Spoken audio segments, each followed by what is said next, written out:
Pada suatu hari, Raja Harun al-Rashid mendapat kabar bahwa ada potensi besar minyak di wilayah padang pasir yang berada di tepi kerajaan.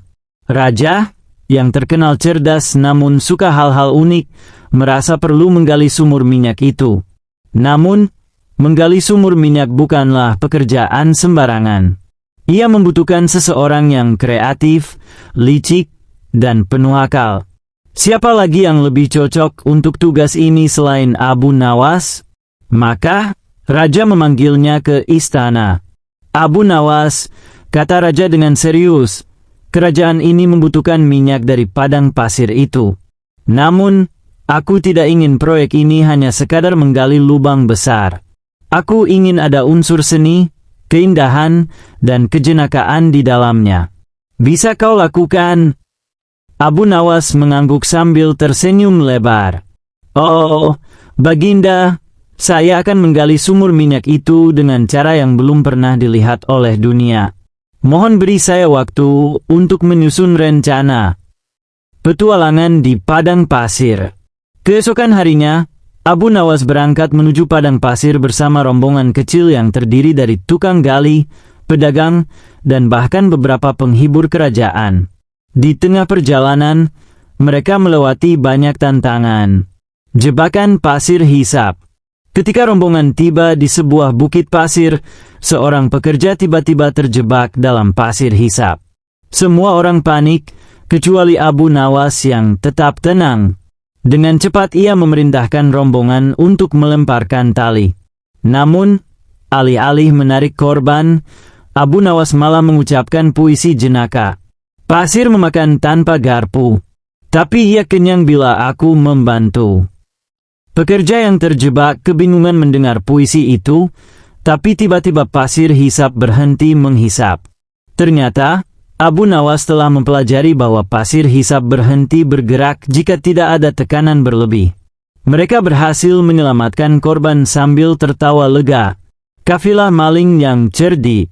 Di malam hari, saat rombongan beristirahat, muncul sekelompok maling unta yang mencoba mencuri barang-barang mereka. Abu Nawas, dengan cepat, berpura-pura menjadi pedagang minyak. Ia berkata kepada para maling, "Wahai kawan-kawan, barang kami memang berharga, tapi ada satu barang yang jauh lebih penting, minyak ajaib yang bisa membuat unta kalian terbang." Maling-maling itu tergiur dan memaksa Abu Nawas menunjukkan minyak ajaib tersebut. Dengan cerdik, Abu Nawas memberi mereka sebotol air bercampur minyak goreng sambil berkata, "Minyak ini bekerja hanya jika kalian menutup mata dan berjalan 50 langkah ke arah barat." Para maling percaya dan mulai berjalan ke arah barat sambil menutup mata. Abu Nawas dan rombongannya pun dengan cepat melarikan diri ke tempat lain. Misi menggali sumur minyak. Setelah tiba di lokasi, Abu Nawas menyadari bahwa tanah padang pasir ini sangat keras, bahkan untuk cangkul yang paling tajam sekalipun. Ia berpikir keras sambil mengawasi rombongannya yang mulai kelelahan. Saat itulah ia mendapatkan ide brilian. "Kita tidak akan menggali sumur biasa," katanya dengan penuh semangat.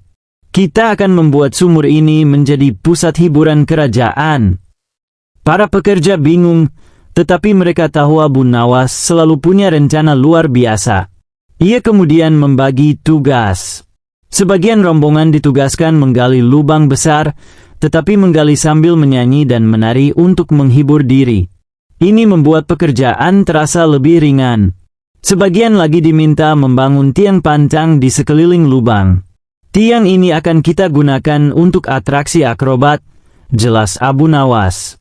Sisanya diperintahkan untuk memasang tali di sekitar lokasi sambil menggantungkan lentera warna-warni. "Kita akan membuat tempat ini terlihat seperti pasar malam," katanya sambil tertawa. Hasilnya, sumur itu bukan hanya berfungsi untuk mengekstraksi minyak, tetapi juga menjadi tempat hiburan yang menarik perhatian pedagang dan warga dari seluruh penjuru. Kejenakaan di tengah penggalian. Namun, ada satu masalah besar, minyak belum juga ditemukan meski mereka sudah menggali sangat dalam. Raja, yang mendengar kabar ini, datang langsung ke lokasi dengan sedikit rasa kecewa. Abu Nawas, kata raja, mana minyaknya? Kau hanya membuat tempat ini seperti taman bermain. Abu Nawas tetap tenang. Baginda, minyak adalah hadiah dari alam. Ia tidak akan keluar jika kita terlalu serius. Mari kita beri dia alasan untuk muncul. Lalu, Abu Nawas mengadakan kompetisi komedi di tengah lokasi penggalian. Ia mengundang para badut kerajaan, penyair jenaka, dan bahkan raja untuk ikut berpartisipasi. Semua orang tertawa terbahak-bahak, dan suasana menjadi sangat meriah. Ajaibnya, di tengah gelak tawa, muncullah semburan minyak dari lubang yang mereka gali. Semua orang tercengang. Abu Nawas, dengan senyuman khasnya, berkata, "Lihat, Baginda, bahkan minyak pun tak tahan dengan kejenakaan kita. Ia ingin ikut bersenang-senang." Penutup. Sumur minyak itu akhirnya menjadi sumber kekayaan baru bagi kerajaan. Namun, yang lebih penting, lokasi itu menjadi destinasi wisata karena keunikannya. Raja sangat puas dengan hasil kerja Abu Nawas dan memberinya hadiah besar. "Abu Nawas," kata raja sambil tertawa, "kau benar-benar tahu cara membuat pekerjaan sulit menjadi menyenangkan. Kau tak hanya menemukan minyak, tapi juga kebahagiaan." Dan seperti biasa, Abu Nawas kembali ke rumahnya dengan segudang cerita lucu untuk diceritakan kepada teman-temannya. Suatu hari, Raja Harun al-Rashid merasa perlu memilih seorang menteri baru. Para menteri sebelumnya sudah terlalu sibuk dengan tugas masing-masing, dan raja ingin mencari seseorang yang cerdas, bijak, serta memiliki ide-ide segar. Namun, raja tak ingin menggunakan cara biasa seperti wawancara atau ujian. Ia ingin prosesnya unik dan penuh tantangan. Maka, raja memanggil penasihatnya yang paling terkenal, Abu Nawas. "Abu Nawas," kata raja, "aku ingin kau membantu menyelenggarakan seleksi untuk menteri baru. Pastikan kandidat yang lolos benar-benar yang terbaik." Abu Nawas mengangguk sambil tersenyum lebar. "Tentu, Baginda. Saya punya ide yang akan membuat Baginda terhibur sekaligus mendapatkan menteri yang luar biasa." Kasus preman pasar. Di sisi lain, saat Abu Nawas sedang mempersiapkan seleksi, sebuah masalah terjadi di pasar kerajaan. Para pedagang mengadu kepada raja bahwa ada sekelompok preman yang meminta uang keamanan kepada mereka. Para preman itu begitu licik sehingga tidak pernah tertangkap basah oleh penjaga. Raja memerintahkan Abu Nawas untuk menangani kasus ini. "Abu Nawas, kau harus menyelesaikan masalah ini sebelum seleksi menteri dimulai," titah raja. Abu Nawas pun turun ke pasar, menyamar sebagai pedagang baru. Ia memasang wajah lugu dan pura-pura tidak tahu apa-apa. Benar saja, tak lama kemudian seorang preman mendatanginya. "Hai, pedagang baru. Kalau kau ingin selamat berdagang di sini, bayar dulu uang keamanan kepada kami," kata si preman. Abu Nawas tersenyum ramah. "Oh, tentu. Tapi, maaf, aku baru di sini. Aku tidak tahu berapa tarifnya." Preman itu menatap Abu Nawas dengan curiga, tapi akhirnya ia berkata, "Bayar 10 keping emas sekarang." "Baiklah," jawab Abu Nawas sambil menyerahkan uang emas palsu yang sudah disiapkannya.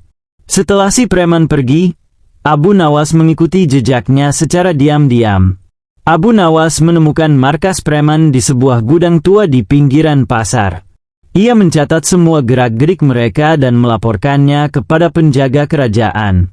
Tak butuh waktu lama, seluruh preman berhasil ditangkap. Para pedagang pun bersorak gembira dan memuji kecerdikan Abu Nawas.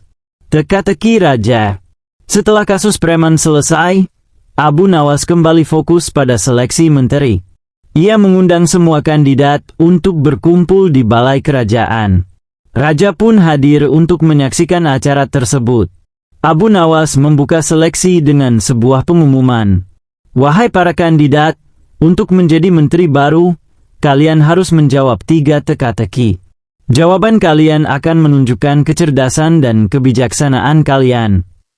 Semua kandidat tampak bersemangat, sementara raja tersenyum penuh rasa ingin tahu. Teka-teki pertama. Abu Nawas bertanya, jika ada seekor burung yang terbang di udara, tapi bayangannya tetap di tanah, bagaimana caranya agar bayangan itu bisa hilang tanpa menangkap burungnya? Banyak kandidat mencoba menjawab, tapi semuanya salah. Akhirnya, seorang pemuda berkata, bayangannya akan hilang jika kita menghalangi cahaya matahari yang menyinari burung itu. Abu Nawas tersenyum puas. Benar sekali. Teka-teki kedua. 3 orang masuk ke dalam ruangan, tapi hanya 2 yang keluar. Kemana perginya orang ketiga? Jawaban para kandidat semakin aneh-aneh, dari terjebak di ruangan hingga menghilang secara magis. Namun, pemuda yang sama menjawab, orang ketiga adalah bayangan dari salah satu orang tadi. Bayangan tidak ikut keluar karena ruangan itu gelap. Abu Nawas lagi-lagi terkesan. Hebat, jawabanmu benar. Teka-teki ketiga. Teka-teki terakhir ini adalah yang paling sulit. Ada sebuah wadah yang penuh air, tapi tidak ada satupun benda padat yang tenggelam. Apa isi wadah itu? Semua kandidat kebingungan, bahkan raja pun terlihat berpikir keras. Akhirnya, pemuda itu menjawab, wadah itu penuh dengan air hujan. Karena tidak ada benda padat, maka tidak ada yang bisa tenggelam. Abu Nawas berdiri dan bertepuk tangan. Luar biasa, kau telah menjawab semua teka-teki dengan tepat. Pemuda itu akhirnya diangkat menjadi menteri baru. Raja sangat puas dengan cara Abu Nawas memilih menteri, dan seluruh kerajaan pun merasa terhibur dengan seleksi yang penuh teka-teki ini. Sementara itu, para pedagang di pasar tetap mengenang kecerdikan Abu Nawas yang berhasil memberantas preman. Dan seperti biasa, Abu Nawas kembali ke rumahnya dengan senyuman lebar, tahu bahwa ia telah membantu kerajaannya dengan cara yang paling jenaka dan menghibur.